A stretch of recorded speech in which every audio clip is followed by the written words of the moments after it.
this video, I'm going to discuss stress fractures that you get in your heel bone, your calcaneus. We're going to look at what causes it, how to diagnose it, what treatments work best, and then lastly, how long can you expect your recovery to take? For those of you who don't know me, my name is Maryke. I'm one of the physiotherapists from sportsinjuryphysio.com, where you can get online physiotherapy assessment as well as treatment for your injuries. Have a look at the description of this video if you want a link to my website. Okay, so what causes a calcaneal or heel stress fracture to develop? You've got to remember that our bodies are constantly renewing cells.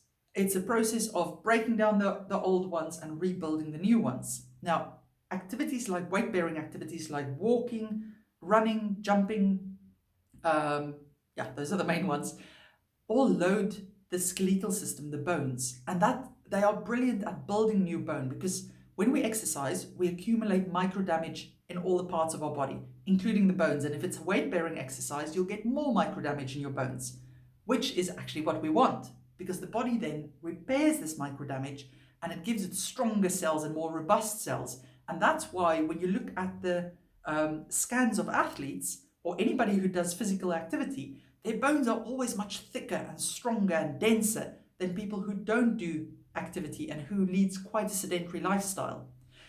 The problem comes in if you don't allow the bone to recover properly, or there's a deficiency in your body that doesn't allow it to build that bone. So why may you develop a stress fracture in your heel? Now, the first and most common reason people develop stress fractures in their heels is training errors. So we're thinking of something else to understand here is that at any moment in time, your body has a certain strength in its muscles, its ligaments, its tendons, and its bones.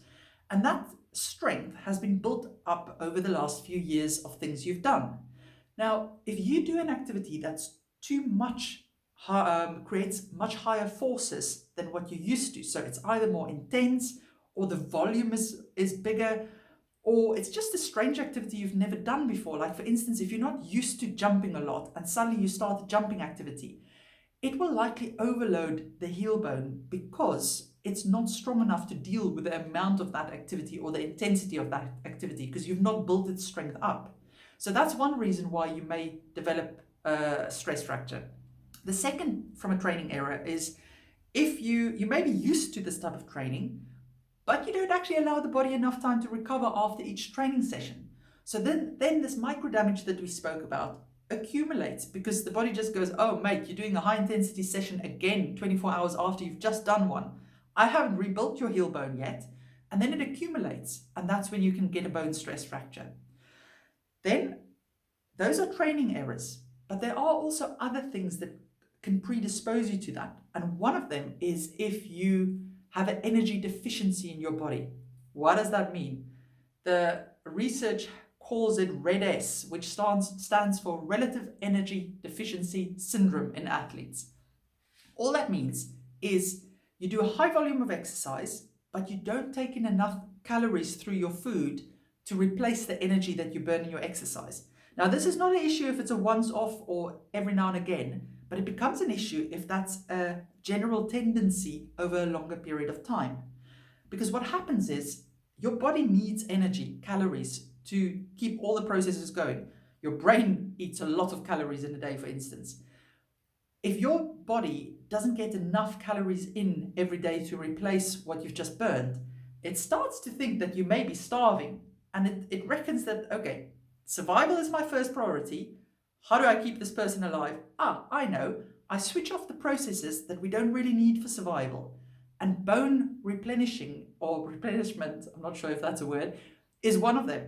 So then what happens is your bones don't renew because you just don't have the energy to do it because it's saving the energy to keep your brain going or other functions going.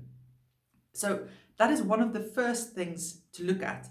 So especially if you're an endurance athlete that does a lot of cycling or a lot of running or even a lot of swimming in that process. So it's not just people who run a lot. You may be burning your energy through other things and then the running is the last kind of link in it. Have a look at that because that's one of the main things that can predispose athletes to developing stress fractures. And it's for men as well as females. Females, a clear sign that this may be an issue for you is if you've stopped menstruating or your menstruation cycle is really haywire. Then you have it, then you don't, that type of thing.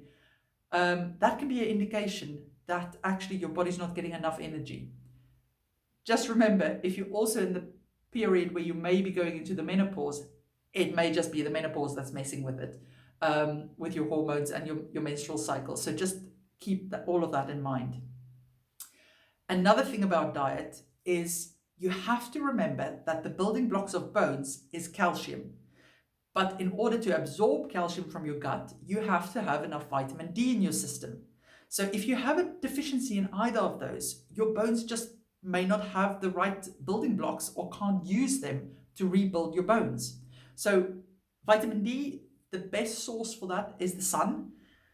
Most of us, especially around the UK area or in Europe, won't see enough sunshine in the winter to replenish our vitamin D levels. And they've shown that a lot of athletes are actually vitamin D deficient during those periods.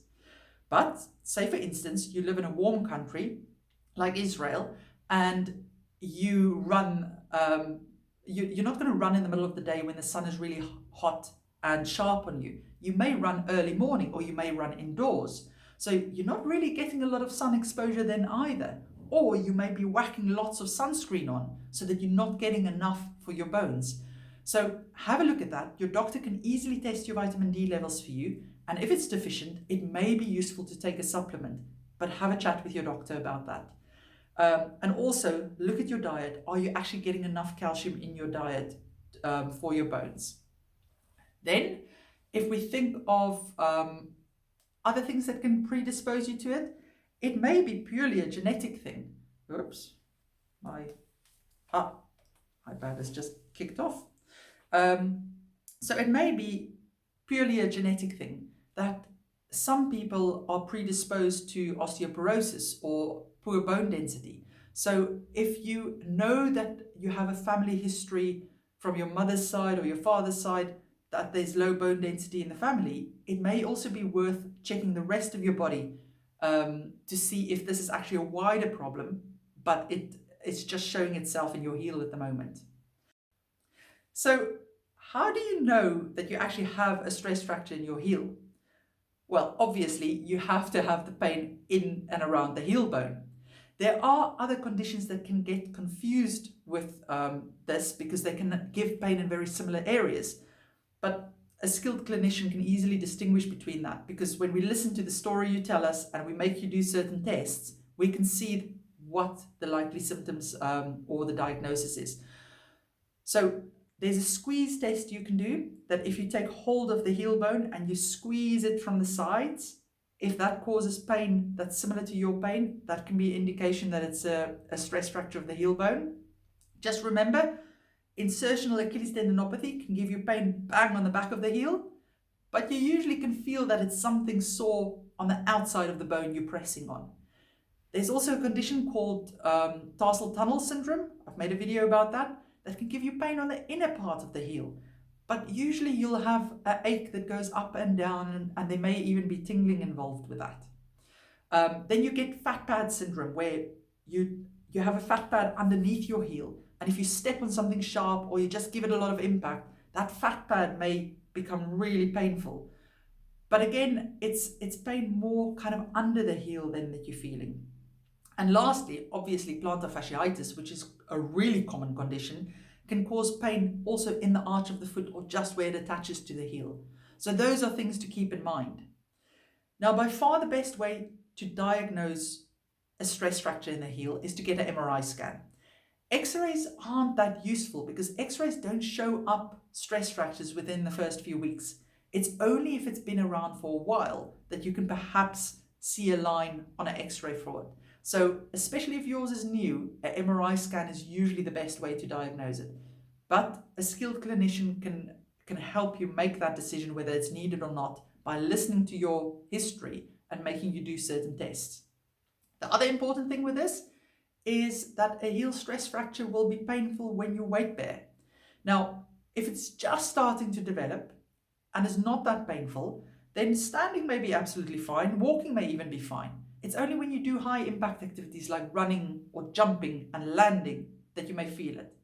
However, If it's properly flared up, then even standing for short periods of time may hurt, and it may even hurt while you're sitting down or lying in your bed. So it just depends on how bad your injury is. If you're getting pain while you're lying in bed, it's definitely a sign you need to have it checked. Good, so what is the best treatment for this then? The good news is, if you catch this early on, you probably don't need any fancy treatments, and not even a boot. So the most important thing is to offload that injured area to the point where it can actually start to recover. So you definitely want to reduce your load-bearing sports, stop all running, stop all jumping activities. Yes, you may be able to do some running without pain, but I can tell you, if you want this thing to recover quickly and not escalate, it's best to stop it for a short period of time and reintroduce it later on. Now, you may be able to cross-train and do things like cycling or swimming that doesn't directly load the heel bone. But again, I want to caution you against doing high volumes of that while you're waiting for this to recover. Because remember, I spoke about the energy availability in your body. So if you do lots of cycling or swimming in that period to keep your fitness going, you may end up actually starving that heel bone of the nutrients it needs, and then it doesn't recover as well. So it's really good to bring it right down for a couple of weeks to just give it the best kind of chance to recover. Now, like I said, if you catch it early, it's not too bad. You may be able to get away with just wearing really cushioned running shoes and not spending too much time on your feet. However, if you've neglected it for a while and it's really quite painful, your doctor may suggest that you wear a boot as well as use crutches for a while to really offload it. So it just depends on that. Speak to your doc. They'll be able to guide you on that better. Then, coming back from that, people always want to know, what strengthening exercises I should do for this. There's nothing you can strengthen to help that heel bone at this point. It was total overuse that caused it, or lack of nutrients, and that needs to be sorted. So don't just think about the load bearing in your training. It's important to identify your training errors if there were any, because you want to prevent this from happening again. But have your vitamin D tested. Have a chat with your doctor, see if your diet has enough calcium in it. And also, if you suspect there may be a family link with this, have the rest of your body checked for bone density. Good. So then, how do we get back to training after a stress fracture? For how long do you have to offload it? What are the healing times? If you have a mild stress fracture, it takes about 2 weeks of total offloading before you can start reloading it again. But most of them take between 2 to 8 weeks. So 8 weeks is 2 months. It's a long period of time that you sometimes have to not do any load-bearing activity before it fully calms down. But now you've got to remember, when you've reached that point where you don't get pain with walking anymore and you don't get pain with standing anymore, that heel bone is not yet strong enough to go back into your running again. It lost some of its strength when you injured it. So you now have to slowly reload it over time and introduce load-bearing activities at small volumes to rebuild that strength. It can be tricky because there's no way of telling how strong that heel bone is. You can do scans till the cows come home. It can't tell you anything about the tolerance and the endurance of that piece of bone. So the best way to go about it is work with a physio who can help you figure out, okay, what's the load it can bear at the moment? How do we increase this on a week-on-week basis? And how do we allow the bone enough recovery time during this period? Now, this is one of those injuries where it's not okay if you get pain when you do the activity, and it's not okay if the pain lingers after the activity. So if you find that, my pain symptoms are being stirred up again, you have to bring your rehab back down a little bit again. And that's where people go wrong.